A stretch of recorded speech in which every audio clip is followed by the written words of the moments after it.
નમો અર્યંતાણમ નમો સિદ્ધાણ નમો આયર્યાણમ નમો ઉજ્જાયણમ નમો લોય સબ્બસા ઊણમ લેસો પંચન મુક્કાર સબ્બ ભાવપનાસણો મંગલાનંચ સભ્યેસિમ પડમમ હવૈ મંગલમ.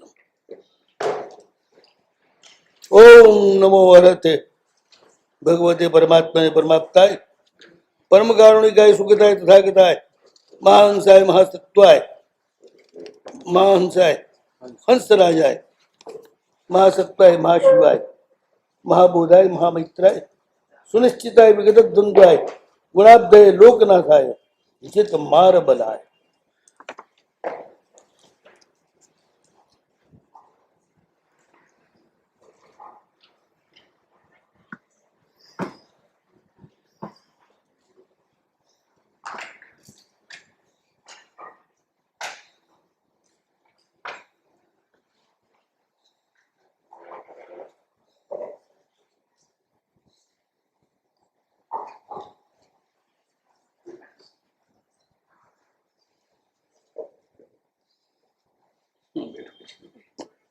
हाँ टेबल लेना है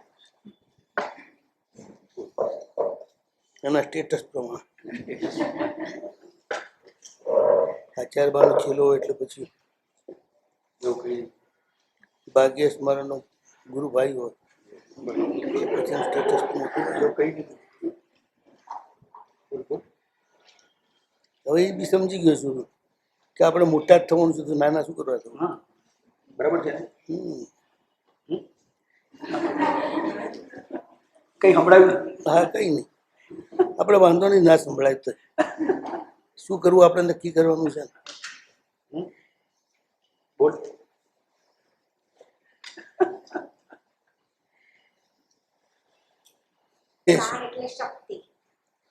જીવન જીવવાની શક્તિ તમે જ્યાં છો ત્યાં અહીં જે તમારે સમજવું તમે જે નામ આપ્યું એ આપો ને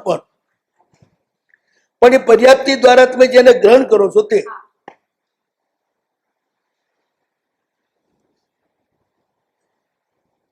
શ્વાસ દ્વારા શું ગ્રહણ કરો છો? ઓક્સિજન પ્રાણવાયુ. એટલે પ્રાણને બચાવનાર એવો વાયુ. એ વાયુ તમે પેદા કર્યો જગતમાં છે કોના પ્રભાવે છે? પ્રભુના શાસનના પ્રભાવે છે. હા બધું જ જીવન જીવવા માટે જરૂરી બધું જ. વરસાદ આવે છે પ્રભુ શાસનના પ્રભાવે, સૂર્યચંદ્ર ફરે છે પણ પ્રભુ શાસનના પ્રભાવે, પ્રભુની આજ્ઞાના પ્રભાવે, પ્રભુની શક્તિના પ્રભાવે. એ ન હોય તો બધું બંધ થઈ જાય. તમે શાંત સુધાર જ ભણ્યા નથી લાગતા. તમે શું શાંત સુધાર જ ભણ્યા છો? એમાં જીન ધર્મ ભાવના વાંચી છે? બોલો હણ તારે તારે રે પાલે પાલે રે પાલે મામ જીન ધર્મ. કોઈ શું છે આગળ? करुणा के तलगीर शिव सुख साधन भव भयवादना करुणाधार गंभीर હા પછી सिंजति वैसा जलधर पटली भूधर्म अमृतमय सूर्यचंद्राव सावदेन तव महिमाति છે આવી ગયું બધું. હજી નિરાધારમીય નિરાલંબે મસિતાધારા તિષ્ઠતિ વસુદાયન ત્વમ વિશ્વસ્થિતિ મૂળસ્તંભમ ત્વમ શિવે વિને શિવે વિને વાંછિતમાકર્ષતિ દૂરા પદ્ધતિ રિપુમપી વ્રજતી વયસ્ય. બધું આવે છે ને એ તો ભાવનાના સ્તર પર છે. ભાવનાના સ્તર પર, અસ્તિત્વના સ્તર ઉપર. એટલું ધ્યાન રાખો. કલ્પનાના સ્તર ઉપર નથી. ભાવનાનો અર્થ જ અસ્તિત્વ છે. અને તમે બધા છો એ વ્યક્તિત્વ છો, તમે અસ્તિત્વ નથી. તમે તરંગો છો, સમુદ્ર નથી. જે પ્રતિપળ પલટાય છે, તૂટે છે, નવા બને છે, એમાં તમે છો. અને ભાવના તો અસ્તિત્વના સ્તર ઉપર. તમ વિશ્વસ્થિતિ મૂળ સ્તંભ. એ જીન ધર્મ એટલે શું? પ્રભુનું અસ્તિત્વ, પ્રભુનો સ્વભાવ, પ્રભુનું શાસન, प्रभु पोते पण कहेवाय પ્રભુની આજ્ઞા. બધામાં શક્તિ પ્રભુની, પુણ્ય શક્તિ પ્રભુની કામ કરે, તો આજ્ઞા કામ કરે ને એમની, તો એ આજ્ઞા ફળ આપે ને. રાજા જે બોલે એ થાય, એની પાછળ નોકરો કારણ કે રાજાનું પુણ્ય કારણ? પુણ્ય જ.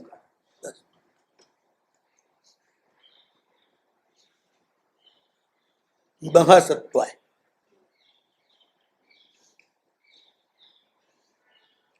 સાત્વિક વ્યક્તિ જે ત્રિસંગનો આત્મા હોય ને, નાનામાં નાના જીવ માટે મોટામાં મોટો ભોગ આપતા અચકાય નહીં.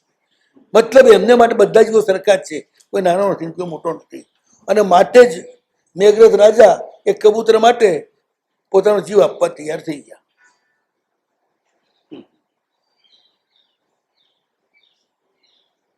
નહીં તો કોઈ પણ રીતે બીજી રીતે પતાવટ કરે, પોતે મરવા તૈયાર ના થાય, બીજાને એના બદલે મારું નહીં.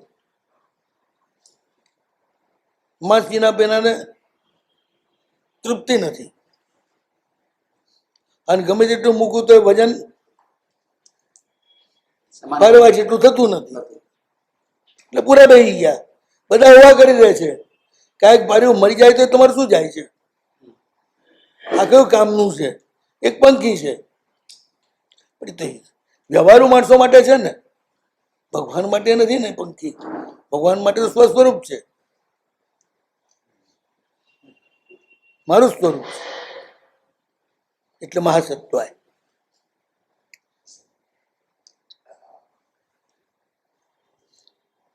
જેમનું અસ્તિત્વ વિરાટ છે, બધાને સમાવી લીધું. દુનિયાનો કોઈ પણ જીવ જ્યાં નાનો મોટો ના હોય ને, એ સૌથી મોટો થાય. એમાં જેટલા વિભાગીયકરણ કરે એટલો એ નાનો થાય. ફરી પાછું દુનિયાનો કોઈ પણ જીવ જેમને માટે પોતાના સમાન જ છે, નાનો કે મોટો નથી, એ જ સૌથી મોટો થાય. પછી જેટલા તમે ભાગ પાડો એટલા તમે નાના. મારા તારાના ભાગ પડે. હા, એટલા તમે નાના. ભાગ તો છે ને, એકેન્દ્રિય, પેન્દ્રિય, સમુચ્ચય. એ વ્યવસ્થાના ભાગ છે. તમારા ચિત્તમાં એ ભાગ ના હોવા જોઈએ ને. તમે સાધુ છો, એ તમારો તો છે જીવ વિકાસ સરખા. બધાને બચાવવા માટે તમે એક સરખી રીતે જ પ્રયાસ કરો. એકેન્દ્રના જીવને પણ એક જ રીતે પ્રયાસ કરશો, પંચેન્દ્રને પણ એક જ રીતે પ્રયાસ કરશો. તમારા માટે બેમાંથી એક કે નાનો મોટો નથી, તો જ તમે ભગવાનના સાધુ કહેવાઓ, નહીં તો ના કહેવાઓ. બેમાં વિકલ્પ આવે ત્યારે શું કરવું? એકેન્દ્રિય બચાવવું છે, ત્રસ્તને બચાવવું છે, ત્યારે શું? એ વિકલ્પ માટે તમને સોંપી દઈએ શું કરવું એ. પછી એ વિકલ્પમાં અમારે નહીં. ત્યારે તો આનંદ નાના ભાગે મોટાને બચાવવાનું. પણ એ કામ મારું હોય જ નહીં ને. એ કામ માટે તમે લોકો છો જ ને, ગ્રસ્તો જ. કે ગાયને ઘસ ખાવડીને ખવડાવીને જીવાડો, પાણી પીવડાવીને જીવાડો, પણ એ તમારે કરવાનું, તમારે કરવાનું.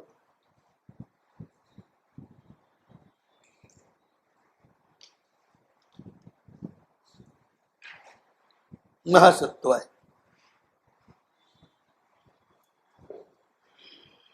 આમાં પણ સત્ય જ જોઈએ. સત્ય વિના કશું ના થઈ શકે. નિસત્ય વ્યક્તિ કશું ના કરી શકે.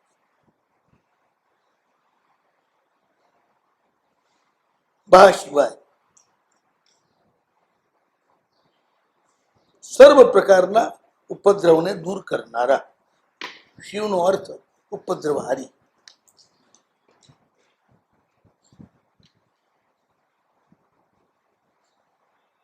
અશિવ એટલે ઉપદ્રવ, એટલે શિવ એટલે ઉપદ્રવનો અભાવ. મારી મરકીને આપણે અશિવ જ કહીએ છીએ. પ્રભુ મહાશિવ છે, એમનું હોવું જ માત્ર બધા શિવોને દૂર કરી નાખે. જ્યાં હોય ત્યાં દુષ્કાળ નહીં, મારે નહીં, મરકી નહીં, ઇતિ નહીં, આ બધા શિવ કહેવાય. કોઈ સંચારી રોગ નહીં, કોઈ વાયરસ નહીં. શિવ જ્યાં હોય ત્યાં ન હોય, પ્રભુ જ્યાં હોય ત્યાં નહીં. આટલા મોટા ભૂભાગમાં ન હોય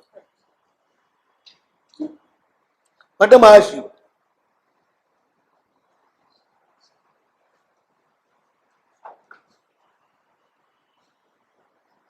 તો પ્રભુ ત્રણ ત્રણ ભાવથી ભાવના ભાવે સવી જીવ કરતા નથી નહીં. ત્રણ ત્રણ ભાવથી ભાવના ભાવતા જ નથી. આગલા ત્રીજા ભાવની અંદર જીવત્વ સાથેની એકતા સાધતા સાધતા ચરમ કોટી આવે ને ત્યારે સિદ્ધ મોક્ષ થઈ જાય એ સ્થિતિમાં પહોંચી જાય છે. ને એ ટાઈમે એમને જે અનુભવ થઈ જાય છે પરમ સુખનો, અને સાથે એ ટાઈમે એમની ચેતના નિગોદને પણ સ્પર્શી જાય છે, એનું પણ સંવેદન કરી લે છે, જે અશક્ય છે. 5 સ્થાવર સુધી આપણે પહોંચી શકીએ, આપણી ચેતના એનું આપણે સંવેદન કરી શકીએ, એની સાથે સંવાદ પણ કરી શકીએ. જેમાં ભાઈએ કર્યો જ ને, જેમ ઇન્દિરા કરતી જ હતી ને સંવાદ, તો હા અમે વાત થતી જ હતી ને, બધા સાથે વાત થાય. પ્રભુને તો થાય છે એટલે જ જો વાયુ શુભ થઈ જાય, વૃક્ષો પણ નમી જાય, ધરતી પણ શુભ થઈ જાય, પ્રભુ જાય જ્યાં ત્યાં. પાણી બધા બગડેલા હોય એ સુધરી જાય ત્યાં, પ્રભુ જાય ત્યાં. આ બધું થાય પાછું. ખારા પાણી મીઠા થઈ જાય. આ પ્રભુની યોગમાં આ તાકાત છે.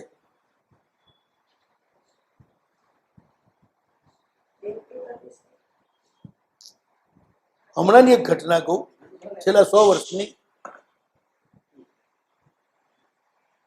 શિવગંજની પાસે પોશાલિયા, અને પોશાલિયાથી સીધો એક રસ્તો જાય કૈલાસનગર, વચ્ચે વાણ ગામ છે, પારડી તળેટીમાં. ક્યાંક હગાડિયા ગામ છે, બસ પૂર્વમાં પાણાવડો મોટો પડ્યો છે, પૂર્વમાં હગાડિયા છે અને પશ્ચિમમાં વાણ છે. પાણી ત્યાં આગળ પહાડની નીચે હોવા છતાંય, પહાડની વચ્ચે જ્યાં હોય ને ત્યાં બહારનું બધું પાણી આવતું એટલે પાણી ઊંચા હોય. 50 ખબર શું એમનું દુર્ભાગ્ય કે પાણી બધાના 80 થી 90 ફૂટ અંદર, અને ખારા. એમાં હગાડિયાનું પાણી તો એટલું ખરાબ, એ જેટલા પીએ એ બધા કુબડા થઈ જાય, જુવાનીમાં જ બધા વાંકા વળી જાય આખા, કોઈ સીધા ચાલી જ ના શકે, એટલું પાણી ખરાબ. એ વાણમાં એક સિદ્ધ યોગી આવ્યા. છેલ્લે એમણે પૂછ્યું સમાધિ લીધા પહેલા, બોલો કે ગામના લોકો કઈ કામ હોય તો બોલો. કે પ્રભુ પાણીનું દુઃખ બહુ છે, આપણે ઠેર્યા તો આપ જુઓ જ છો, પાણીનું સુખ કરી આપો. યોગીને પાણીનું દુઃખ હતું જ નહીં. એ પહાડમાં રહેતા હતા, ત્યાં આગળ શિવલિંગ છે, અને ત્યાંથી નિરંતર કુટઝરો પાણી નીકળે. એમને જોઈએ પાણી ત્યાંથી મળ્યું કરતું. ગામનું શું એમને ખ્યાલ એવો. જ્યારે ગામ લોકો બહુ અપીલ કરી ત્યારે જોગીએ ખપ્પર ઉપાડ્યું, ઉપાડી આમ સીધું ઊંધું માર્યું અને કહ્યું કે જાઓ, જેટલી તમારી બાઉન્ડ્રી છે, બોર્ડર તમારા ગામની, ખેતીની જમીન બધું, જ્યાં સુધી વાણની ગામની સીમાડો કહેવાય એ બધામાં પાણી જાઓ 10 ફૂટે. લોકો દોડ્યા, તપાસ કરી, બધે 10 ફૂટે પાણી, અને મીઠું મત જ્યું. ખરું પાણી ખતમ થઈ ગયું, મીઠું મત જેવું પાણી થઈ ગયું. હવે આ જગ્યાએ વાણની હદ પૂરી થાય, આ અહીંયા, અને અહીં આગળ હગાડીની હદ શરૂ થાય. અહીં ખોદે તો 100 ફૂટે પાણી, ખારું પાણી. અહીં ખોદે તો 10 ફૂટે પાણી ને મીઠું પાણી, ખાલી 5 ફૂટ જ દૂર, વધારે નહીં. તે યોગી પણ આટલો મોટો ફેરફાર કરી શકે તો પરમાત્મા શું ના કરી શકે? સ્થાવર ઉપરનો અધિકાર આવી ગયો ને. ખારા પાણીને મીઠા કરી દીધા, નિરોગી કરી દીધા, ઉપર લાવી દીધા, આખી યોની બદલી નાખી પાણીની. આ બધી વાતો યોગ સાથે સંબંધ રખાવે છે, ખાલી ક્રિયા સાથે નહીં. યોગનો અર્થ જગતના સર્વ જીવો સાથેનું જોડાણ, એનું નામ યોગ પરમાત્માનો. અને આપણો યોગ એટલે પ્રભુ સાથે જોડાણ, એ આપણો યોગ. જે જગતના સર્વ જીવો સાથે જોડાયેલા છે એની સાથેનું જોડાણ એ આપણો યોગ, અને જગતના સર્વ જીવો સાથેનું જોડાણ એ પ્રભુનો યોગ. એ સર્વોચ્ચ કક્ષાએ પહોંચો ત્રીજા ભાવમાં. અને એમને થયું મારો અનુભવ બધાને આપીને જવું, હું એકલો સાંભળે લાડવો ખાઉં, બસ આજે કરતા ભાવ આવ્યો ને આપવાનો, એટલે બે ભાવ વધી ગયા. અને તીર્થંકર નામકરણ નામનો કર્મ ભાવ આપણા માટે કલ્યાણકારી, એમના માટે બંધનરૂપ બની ગયું. એ બંધન એમણે સ્વીકારી લીધું. જેમ સ્ત્રી માતા થવા માટે ઘરનું બંધન સ્વીકારી લે છે ને, કુંવારી હોય તો એ ફ્રી હોય, કોઈ તમાની બધું મમ્મી જાણે, આપના રાજ પણ એટલે બધી સ્વતંત્રતા જતી રહે. પણ એનું પ્રયોજન શું છે? માં થવું છે. એમ ભગવાન પણ માં થવા માટે આ સ્વીકારી લે છે. પછી માનું જે કામ છે જરૂર થાય છે. માનું કામ શું? સંતાનોનું ભલું કરવું, એક પ્રભુનું કામ. આપણે આખી આ જે છે ને વાંચવાનો ઉદ્દેશ્ય જે છે કે જરાય અહંકાર કરવો નહીં. ફૂલેલી આંખ મીચાય છે એ પણ એ પ્રભુના પ્રભાવે, ને મીચાયેલી આંખ પાછી ખુલે છે એ પણ એના પ્રભાવે. ત્યાં સુધી તમારે સ્વીકારવું પડશે. ખોરાક મળે છે એ પણ એમના પ્રભાવે, મોઢું ચાવી શકે છે એ પણ એમના પ્રભાવે, પેટમાં ઉતરે છે એ પણ એમના પ્રભાવે, હજમ થાય છે એ પણ એમના પ્રભાવે, અને પછી એનું બ્લડમાં રૂપાંતર થાય છે એ પણ એના પ્રભાવે, અને પછી એનાથી તમારા હાથ પગ ચાલતા રહે છે એ પણ એના પ્રભાવે, અને પછી એનાથી તમે શુભ પ્રવૃત્તિ કરો એ પણ એના પ્રભાવે. હા, શું પ્રવૃત્તિ કરો છો? તો તમારો પ્રભાવ પાડે હેઠા જાઓ દુર્ગતિમાં પાછા. અને જેટલી ફેસિલિટી આપી છે એ પાછી પછી કોઈ ફેસિલિટી ના મળે. પ્રભુ તો કરુણાવાળા છે. પ્રભુ કરુણાવાળા છે, પણ એમનો કાયદો કરુણાવાળો નથી ને. હા. કારણો પરમ કરુણાવાળો છે, પણ એ કે મારું કયું માને એના માટે, એના માટે નહીં. એટલે આપણે છે ને મિથ્યા દુષામ યુગાંતાર્ક, અને પછી બરોબર સમજી ગયા એનો અર્થ? મિથ્યા દુષામ યુગાંતાર્ક. મિથ્યા દ્રષ્ટિ એટલે જ જે પ્રભુને ન સ્વીકારે એના માટે પ્રભુ યુગાંતાર્ક છે. કલ્પાંતકાળના સૂર્ય છે, નષ્ટ ભ્રષ્ટ કરી નાખે બધું સાફ. સમ્યક દ્રષ્ટિ છે, સમ્યક દ્રષ્ટિ જેની છે, પ્રભુ દ્રષ્ટિ છે, જગતના જીવની તરફ જેની દ્રષ્ટિ છે, એ માટે અમૃતપાંજન જેવા છે પ્રભુ, અમૃતપાન જેવા છે. તો પ્રભુમાં તો બે છે જ ને ભાઈ. સૂરજ ને ચાંદ બે થી આ દુનિયા ચાલે, એકથી તો ના જ ચાલે ને. અગ્નિ એ જોઈએ ને પાણી એ જોઈએ. અગ્નિ ના હોય તો ના ચાલે, પાણી ના હોય તો ના ચાલે. ભીમકાંત ગુણૈર્યુક્તા ગુરવ. તો જે ગચ્છ પંપે, અને ગુરુ ખાલી ચંદ્રમાં બને તો શું બધા ચડી દે, ના ચાલે શું ઉપરથી. મોક્ષણ યોજના યોગ એ હા બરોબર છે. એને કેવું જીવો સાથે જોડવાનું. બિલકુલ બિલકુલ. મોક્ષણ યોજના યોગ, મોક્ષની સાથે તમને યોજી આપે એનું નામ યોગ. મોક્ષ નામનો પદાર્થ શું છે સમજાવું પહેલા. મોક્ષ કોઈ ચીજ છે ખરી કે મોક્ષ કોઈ અવસ્થા છે? બરોબર. હવે એમ બતાવો મને. તૃપ્ત્યા યોજયથી સહયોગ, તૃપ્તિ સાથે તમને જે જોડે એ યોગ. તો કોણ જોડે તમને તૃપ્તિ સાથે?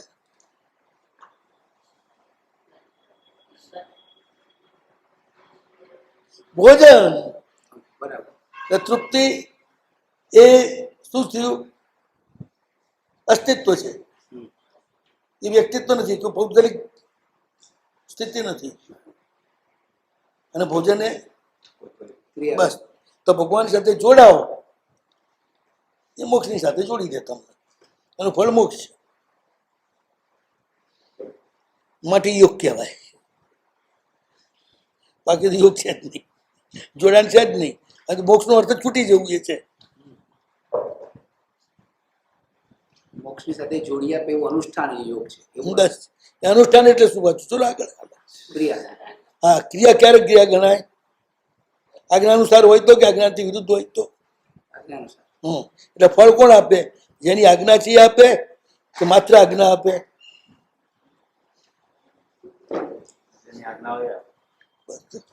વાત જ ત્યાં જ ભરી ભરીને આવવાની છે. તમે આમ ગોળ ગોળ ઘૂમ્યા કરો, છેવટે મારા પ્રભુ જ આગળ આવવાના. તમે ગમે તેટલા નાચો. હે, જૈન સંઘનું સૌથી મોટું દુર્ભાગ્ય એ જ છે કે પ્રભુ કરે છે એને નથી માનવું. બાકી બધા કરે એ માનવું છે, કૂતરું કરે એ માનવું છે, ભગવાન કરે એ નથી માનવું. વિતરાગ છે ને પણ બસ આ જ ખોટું ઝેર પાઈ દીધું છે ને તમે, એ વિતરાગ છે માટે ન આપે, એ ખોટું ઝેર પાયું. એ વિતરાગ છે માટે જ આપે, કારણ કે એમને કઈ જોઈતું જ નથી, એ રાખનાર જ નથી માટે આપે. જે સરાગ છે એ આપી જ ના શકે, આપતા જ અટકી જાય. આપવાની શક્તિ જ વિતરાગમાં છે, સરાગમાં છે જ નહીં. આ ઘૂંટવું પડશે. અત્યારથી બારાકડી ઊંધી ઘૂંટી છે તો સીધી ઘૂંટવી પડશે. ડાબા હાથથી લગ કરતા હતા, થોડી જમણા હાથથી લખતા શીખો.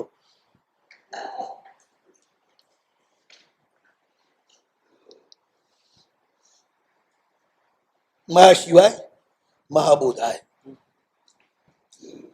પરમાત્મા આટલા શુભ ભાવના ભાવતા હોય તો પછી અશિવ રે કેવી રીતના?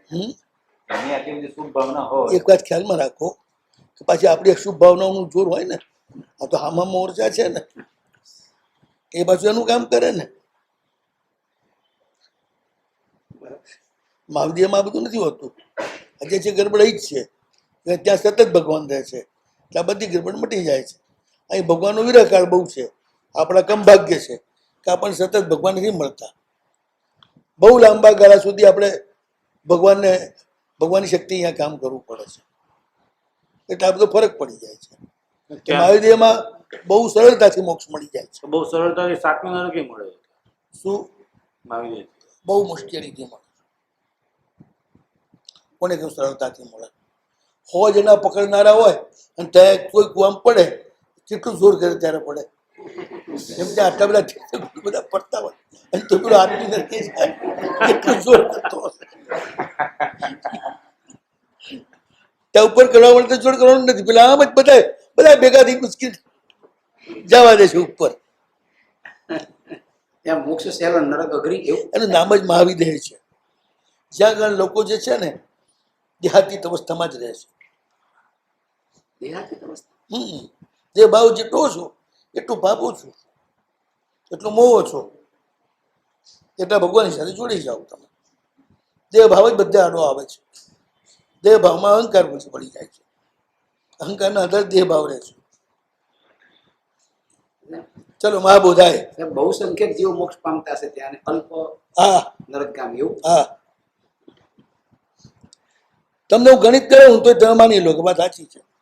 આ છે ને સાતમી નરકની વધારે જે છે ને એ પેલા સ્વયંભૂ માછલા જ પૂરી પાડે. સાતમી નરકમાં 18 કોડા કોડી સાગર પંપ સુધી મહાવિદ્યમાંથી ને જો 6 મહિને એક આત્મા મોક્ષી જાય તો નક્કી ને. ચલો, સાતમી નરકમાં કેટલા વર્ષે એક જાય એનો પણ હશે ને, ઉપપાતનો અનુપાતનો કાળ એ ખબર છે કોઈ નહીં? કેટલા કાળે સાતમી નરકમાં જવાનો બધા કાળ પૂરો થાય એટલે કોઈ સાતમી નરકે જીવ જાય?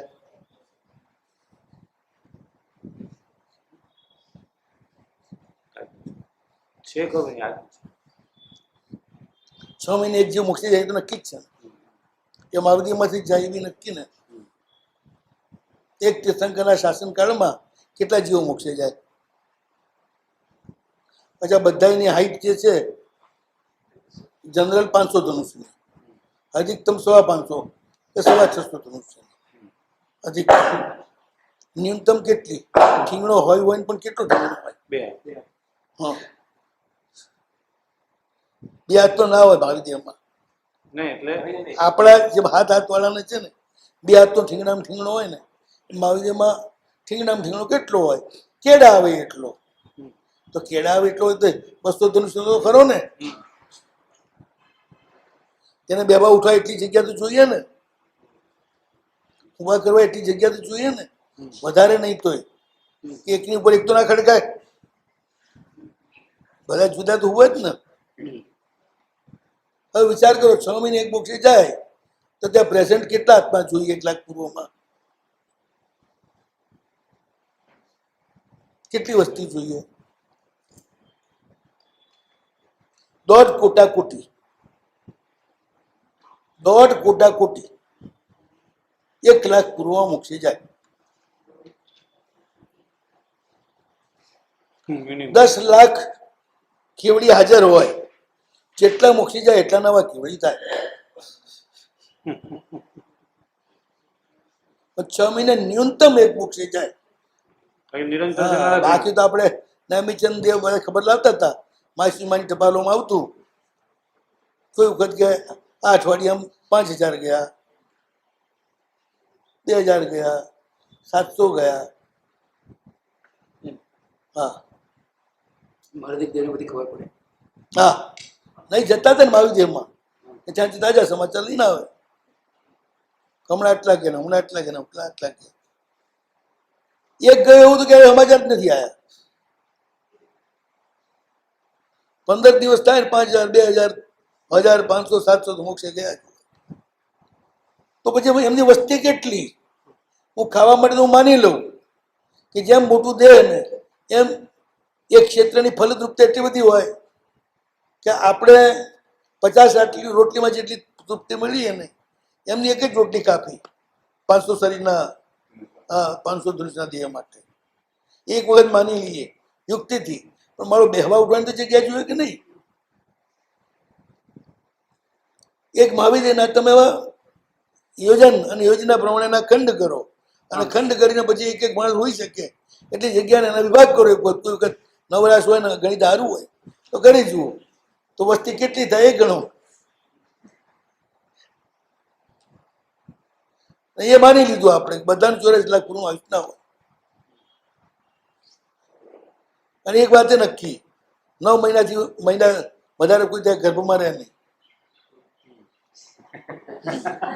એ વાત નક્કી. આવું લાંબુ આયુષ છે એટલે કઈ 10 લાખ પૂરો સુધી પેટમાં જ રહેવું તો નહીં. કે પછી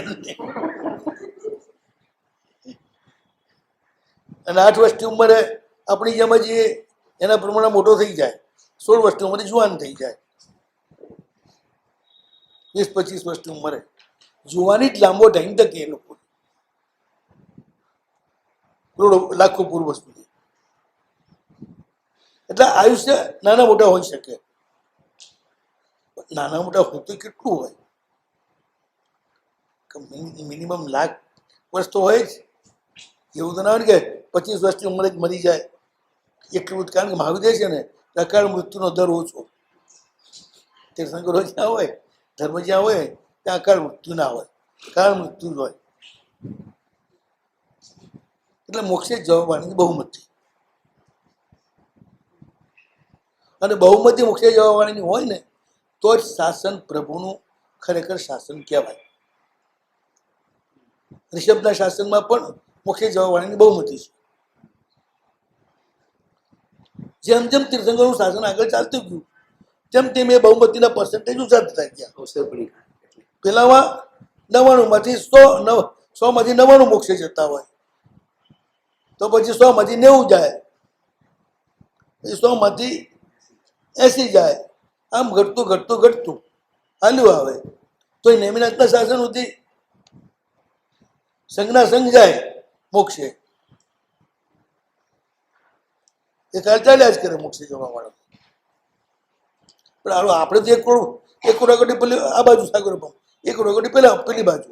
એટલે આપણે મહાવિદ્યમાં મોકલે ને એના કરતા સંગીના મોક્ષે મોકલી દઈએ એક જ ચોથા આરામાં. આપણા આયુષ્ય નાના હોવાના.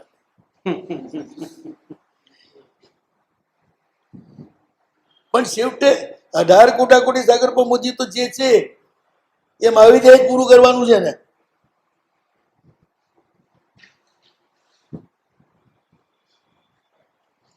એટલે તમે જોજો ભાઈ, નરકમાં જવા વાળા એ 6 મહિના હોય ને પણ ઉત્પાદ, પણ એ બાજુ મનુષ્યનો નહીં હોય, એ મત્સ્યનો જ હોય. એટલે મનુષ્ય તો એમાં બહુ ઓછી સંખ્યા આવે.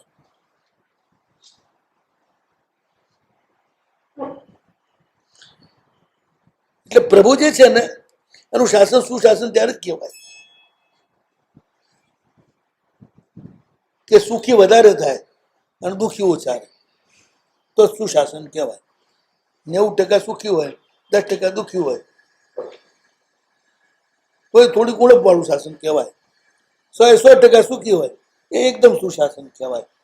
કેમ કે પેલા રાજ્યની અંદર 100% સાક્ષર છે, બધા જ ભણેલા છે, એક પણ વ્યક્તિ ભીખ માંગવા વાળી નથી.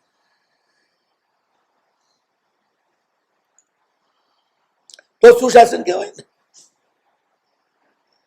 તો શાસન શબ્દ વાપર્યો ને એ તો નક્કી જ થઈ ગયું કે બહુમતી દુખિયારી ના હોય, બહુમતી સુખિયારી હોય. અને પ્રભુએ આ શાસન સ્થાપ્યું છે બધાને શિવ સુખ આપવા માટે જ. વચનું સુખ આપવા માટેનું છે જ નહીં, તો બાય પ્રોડક્ટ છે. ધક્કો માર્યો પણ પહોંચી ના શક્યો એટલે વચ્ચે લટકી ગયો, તો દેવલોક પણ ત્યાં અટકી ગયો. ધક્કો તો માર્યો, ઠેઠ સુધી પહોંચાડો.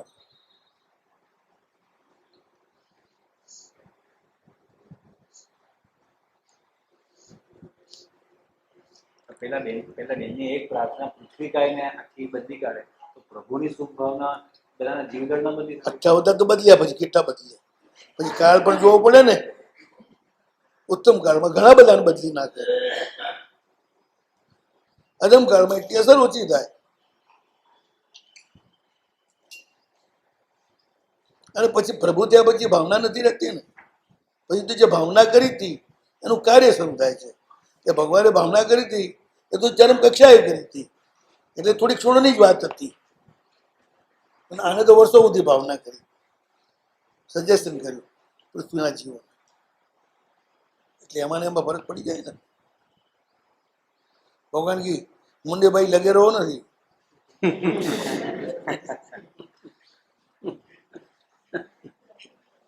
લગે રહો મુન્ના ભાઈ એમ.